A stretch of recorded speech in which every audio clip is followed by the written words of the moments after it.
ગુણા સ્વામીની વાતો પ્રકરણ 1 વાત 316મી। સ્વામીના હારે સ્વામીએ વાત કરી, નાનું છોકરું હોય તેને ભય આવે તો પોતાના માવતરને કોટે બાજી પડે, તેમજ આપણે હર કોઈ દુઃખ આવે તો ભગવાનનું ભજન કરવું અને સ્તુતિ કરવી, તે ભગવાન રક્ષા કરે।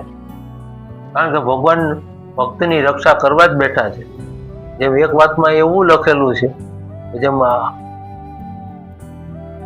હાથ કંઠની રક્ષા કરે છે, એવી રીતે ભગવાન એને ભક્તોની રક્ષા કરવા માટે પ્રહલાદની રક્ષા કરી।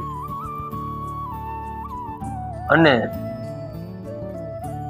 એક 317મી વાત, અમારો મત તો અનેક પ્રકારની ક્રિયા કરાવી તો પણ ક્રિયારૂપ થવા દેવા નહીં અને તેમાં બંધાવા દે નહીં, તેનો નિષેધ કર્યા કરે। અને બીજા ક્રિયા કરાવે તો તેમાં જોડી દે અને તે ક્રિયારૂપ થઈને ક્રિયા કરે અને ક્રિયામાંથી નિવૃત્તિ પામે તો પણ તેના મનસૂબા કરે। ને અમારો મત એવો છે કે ક્રિયા કરવામાં પણ ક્રિયારૂપ ન થવું અને ક્રિયા મૂકીને પણ તેના મનસૂબા ન કરવા।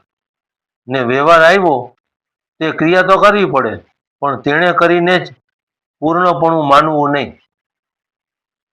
દેહરૂપ છે એટલે ક્રિયા કરવાની, બાકી અંતે પાછા વાળવાની, જેમ કે છે કે જીવને જાણપણું રહેવું છે કે હું શું કરવા આવ્યો શું કરું છું, એમ ક્રિયા કરે પણ દેહરૂપની ક્રિયા કરે।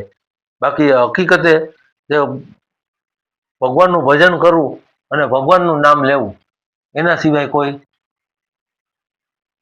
સ્વામીએ વાત પૂર્ણ કરી। સહજાનંદ સ્વામી મહારાજની